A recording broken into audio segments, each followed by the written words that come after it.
Assalamualaikum warahmatullahi wabarakatuh. Alhamdulillahirabbil alamin wa bihi nasta'inu ala umuri dunya waddin. Wassalatu wassalamu ala asyrafil anbiya'i wal mursalin wa ala alihi wa ashabihi ajma'in. Amma ba'd. Jamaah yang Ramadan yang dirahmati Allah, kita bersama-sama setiap malam berkumpul untuk melaksanakan qiyamul Ramadan, di mana semua yang kita laksanakan dengan dasar iman dan bersungguh-sungguh hanya mengharapkan balasan, maka akan Allah ampuni dosa-dosa kita yang telah lalu. Maka bagaimana cara kita berpuasa menentukan cara kita untuk menjadikan orang yang takwa. Kalau cara puasanya, kemudian cara berbukanya tidak memenuhi apa yang disunahkan, maka tentunya hasilnya pun tidak akan kita dapatkan apa yang disebut dengan iman dan wahyu sabar, ghufirallahu ma taqaddama min dzambi. Maka kita koreksi, ada sebuah ayat yaitu dari Quran surah 17 Al-Isra ayat 72. A'udzubillahi minasyaitonir rajim. Bismillahirrahmanirrahim. Wa man kana hadhihi akma fa huwa fil akhirati akma. Siapa yang buta hati, ini artinya hatinya itu pada pernah tahu, pada pernah melihat di dunia ini, di akhirat pun dia pasti buta dan lebih tersesat jalannya. Wa'adalu sabila. Jadi adal itu adalah sesat, huruf darah. Nah, jadi ayat ini di dalam tafsir Nufasir, kemudian di beberapa tafsir lain menyimpulkan bahwasanya barang siapa yang hatinya, jadi sesungguhnya yang menentukan atau yang melihat itu adalah hati atau mata batin. Melihat akan diri, maka ia akan melihat akan siapa Tuhannya. Ini yang dimaksud. Siapa yang buta hatinya di dunia ini, di akhirat pun dia pasti buta. Ini menunjukkan bahwasanya ketika kita hidup di dunia hanya mengutamakan belajar sembahyang, belajar puasa, tapi tidak mengenalinya sembahyang itu tujuannya apa dan kemana. Ini disebut dengan waman kanafi hadhihi akma. Artinya di dunia aja kita sudah kada memiliki ilmu, kada memiliki kekuatan mata batin atau tidak menggunakan hati untuk mengenali siapa Tuhan kita. Akhirnya apa yang terjadi ketika kita tidak mengenali siapa diri kita, tidak mengenali siapa Tuhan kita, ini dianggap buta di dunia. Jadi cara kita hidup di dunia ini menentukan cara kita mati nanti. Jadi kehidupan di dunia ini diperintahkan untuk beribadah.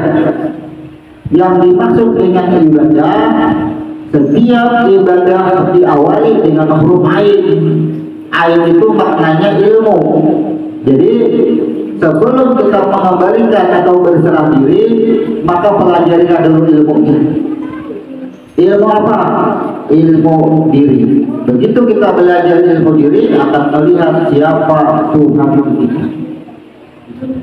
Karena ketika kita tidak mempelajari ilmu diri, ini tuduhannya nanti kepada amalia.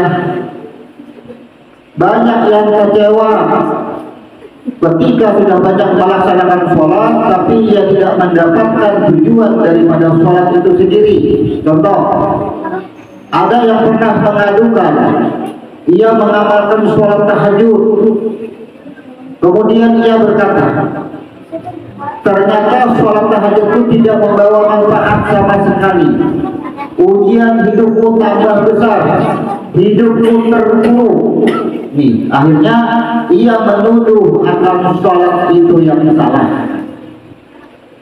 Ia mengerjakan sholat benar, gerakan dan bacaan benar, tapi ia tidak pernah mempelajari kenapa ia mengangkat takbir, kenapa ia membaca Fatihah, kenapa ia ruku, kenapa ia sujud, kenapa ia bersaksi di dalam sholatnya. Maka inilah ketika suatu amal ibadah tidak didasari dengan ilmu, akhirnya menyalahkan dan menuduh ibadah itu tidak membawa manfaat. Sebaliknya, apabila mencapai suatu keberhasilan, tetap ibadah akan tertuduh bahwasanya yang mendatangkan hasil adalah ibadah tersebut. Akhirnya di mana Allah? Maka bagaimana sikap kita di dalam hal ini? Tentunya kita beribadah karena diperintahnya.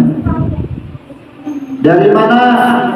Ingat sebuah cerita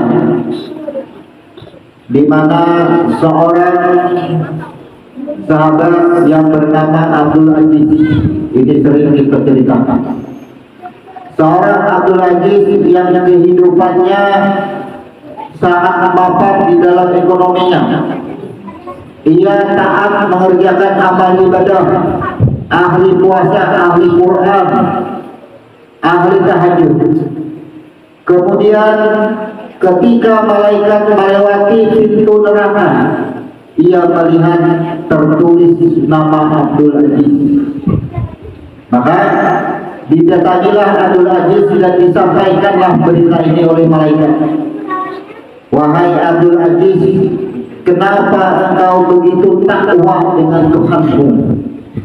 Engkau selalu beribadah dengan Tuhanmu, engkau selalu tahajud, engkau selalu puasa, engkau selalu menjadi orang yang dermawan.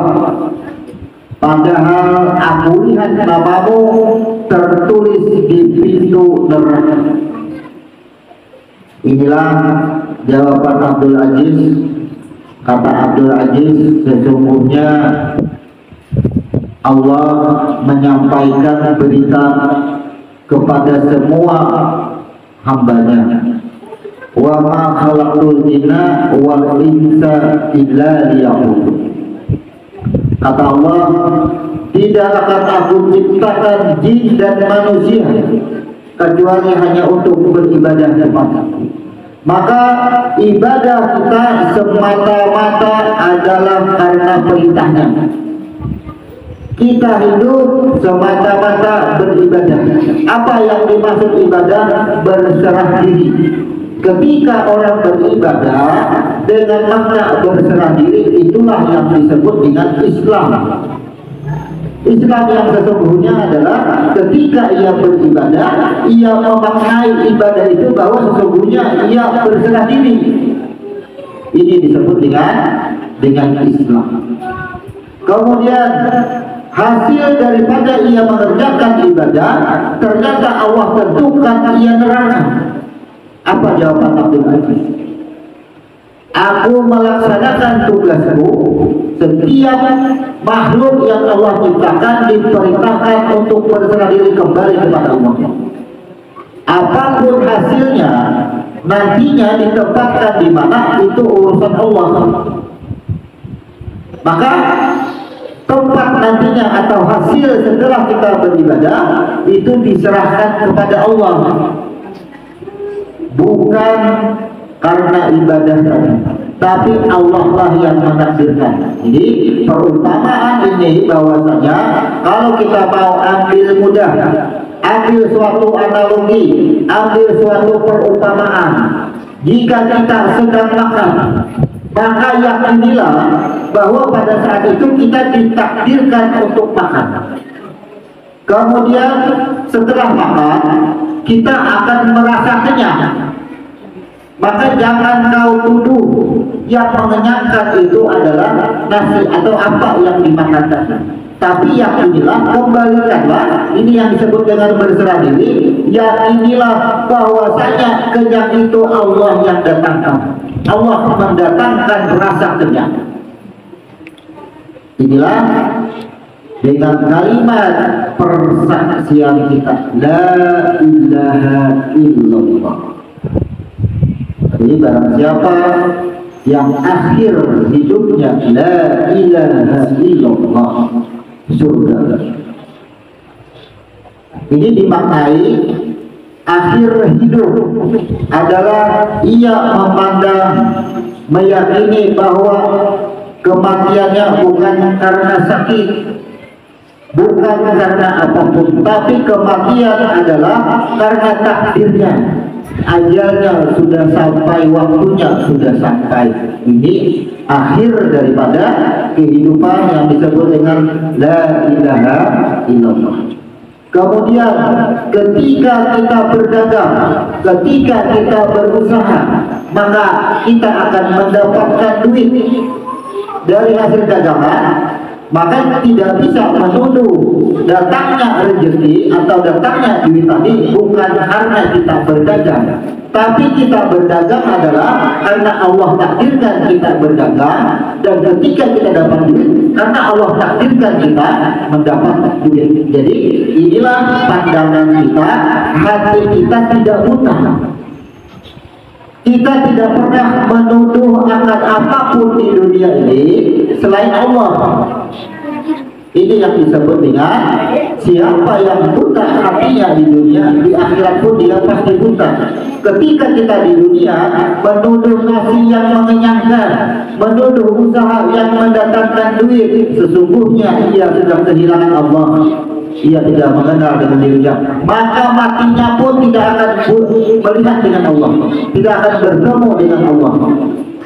Lalu kemana? Bahwasanya kehidupan manusia itu berasal daripada nur, diciptakan daripada nur semuanya, maka kembali kepada nur. Namun ketika nur ini sudah lahir ke dunia, ia menjalani kehidupan tapi ia menuduh selain Allah, maka kembalinya kemana? Kembalinya kepada nar, bukan kepada nur. Inilah hakikat hidup kita. Tentukan kehidupan di dunia ini menggali ilmu tentang diri agar bisa mengenal akan siapa Tuhan. Apa kaitannya dengan Ramadan? Ramadan sudah kita jelaskan bahwasanya titik keberhasilan Ramadan, kesuksesan menjalani 3 tahap. Sahur, kemudian syauh, kemudian iftar. Jadi kita ambil analogi lagi, bahwasanya berbuka itu hakikatnya di mana akhir cerita roh kita dibangkitkan ketika diceburkan ke dalam neraka 1000 tahun. Setelah dibangkitkan ia berkata anak Allah. Hakikatnya itu sama ketika betul berbuka kita mau minum air atau memakan kurma. Ketika itu sudah dilaksanakan, inilah yang disebut dengan sholat. Bertemu sudah. Jadi sudah bertemu, disebut suatu karena bertemu. Makanya setelah sholat, bebas ketika sudah bertemu roh kita tadi sudah membuat pengakuan dengan anak Allah, roh itu memancar. Maka pancaran roh tadi yang disebut dengan cahaya, silahkan cahaya mau berwarna hijau, mau berwarna merah, mau berwarna hitam. Ini menunjukkan bahwasanya setelah pertemuan atau setelah sholat maghrib silahkan mau memakan apapun. Jadi hakikat puasa itu ditentukan pada saat ia berbuka. Apakah tidak boleh berbuka puasa menyantap yang lain? Ini bukan masalah larangan. Tidak dilarang untuk membuka kepada yang lain, tapi di sini disunahkan. Nabi menyenangi, Nabi menyukai. Tapi faktanya ada banyak kita melihat, apalagi sekarang sudah zaman canggih medsos, ada banyak ketika melakukan buka bersama di sini. Jadi kita mengabaikan Ramadan, sementara sadar atau tidak sadar Jibril berdoa di sana dan Nabi kita mengaminkan. Salah satu doanya adalah celaka, dinyatakan celaka orang yang berada di Ramadan tidak mendapatkan ampunan Tuhan. Sebulan kita mengendalikan diri, disuruh siam, diperintahkan saum. Ternyata perintah ini terbalik. Di luar Ramadan tidak seperti Ramadan konsumsi kita, berbalik kita, sangat disayangkan. Maka inilah yang dikatakan dengan ilmu. Belajar dahulu tentang diri, belajar dahulu tentang amalia, sehingga memahami akan diri, memahami akan amalia, barulah kita bisa mengamalkan. Kalau hanya belajar tentang hukum, baik hukum wajib, baik hukum sunnah, akhirnya yang wajib pun bisa diabaikan, apalagi yang sunnah bisa ditinggalkan. Yang wajib saja diabaikan, apalagi yang sunnah. Inilah hanya hukum yang belajar, akhirnya terhubung dengan hukum itu sendiri. Bagaimana contohnya orang yang terhukum akan hukum itu sendiri? Lihat sifat dan cara ia memandang kepada sesuatu. Contoh, kita belajar tentang hukum. Apakah minuman keras itu haram? Haram hukumnya. Apakah mabuk itu diharamkan? Haram. Apakah mabuk itu dosa? Dosa. Itu hukum. Kemudian kita yang tidak minum khamar, kemudian kita yang tidak mabuk diperlihatkan akan orang yang sedang mabuk. Akhirnya apa yang dicela? Justru kita lebih mencela kepada pelaku. Yang diperintahkan Allah itu nyatakan bahwa minuman itu haram, nyatakan minuman itu haram, nyatakan mabuk itu dosa, nyatakan, bukan mencela pelaku. Ini sama dengan makhluk, sesama makhluk saling mencela jadi. Maka secara tidak sadar celaan itulah adalah berbalik. Inilah yang disebut buta hatinya di dunia. Kada pinandu siapa dan kenapa seseorang itu bisa mabuk. Jadi kita belajar tentang makrifat, tentang tauhid itu bukan melepaskan hukum, tapi memperkuat hukum. Kita memakai hukum, tapi kita tidak terhukum. Kenapa yang dimaksud dengan terhukum? Ketika kita mencela seseorang, itulah kita sedang terhukum. Ketika kita mencela, semua amal ibadah kita habis. Ini namanya disebut dengan terhukum. Belajar hukum, jangan buat engkau terhukum. Tapi dari sudut pandang karena mata dan telinga, mata melihat, telinga mendengar. Sesungguhnya sami'un basirun, ya Tuhan akan aku uji. Kita mendengar orang beramal, melihat orang mabuk, ini pasti sudah muncul celah. Disinilah disayangkan orang-orang yang ahli hukum, apalagi hukum tentang sholat. Yang satu ketika ia sholat membaca usolli, yang satu tidak. Ujar yang tidak usolli, engkau bid'ah. Ujar yang usolli, engkau yang bid'ah. Jadi saling membid'ahkan. Inilah yang disebut dengan tidak mengenali. Munculnya perbedaan menimbulkan celah mencela. Ini sangat disayangkan. Yang dicela itu adalah orangnya, bendanya. Jadi orang itu sama dengan bendanya. Bendanya itu adalah makhluk di saat Allah, tapi cukup dipandang dan dilihat ia sedang berbuat kesalahan. Ya, nyatakan kalau orang itu salah, ya salah, berbuat salah. Tapi jangan menyalahkan ia berbuat salah. Itu maksudnya. Jadi ini amalia keseharian kita. Disayangkan seorang ahli ibadah, tapi ia di luar ibadah, ia berbuat keji dan munkar yang tidak gampang. Karena orang mengartikan keji dan munkar ini adalah pada suatu perbuatan seperti membunuh, minum minuman, mencuri, berzina. Karena itu adalah hanya dipandang kepada perbuatan yang nampak. Sebenarnya memandang makhluk dengan penuh hinaan dan celaan dan olok-olokan itu pun disebut dengan keji dan munkar. Jadi salah peletakan hukum. Menggunakan hukum itu tidak menjadikan munculnya diri kita merasa sempurna, merasa lebih baik daripada orang lain. Jadi Ramadan harus menghasilkan amalia-amalia seperti itu, karena hadirnya Ramadan menjadikan orang takut.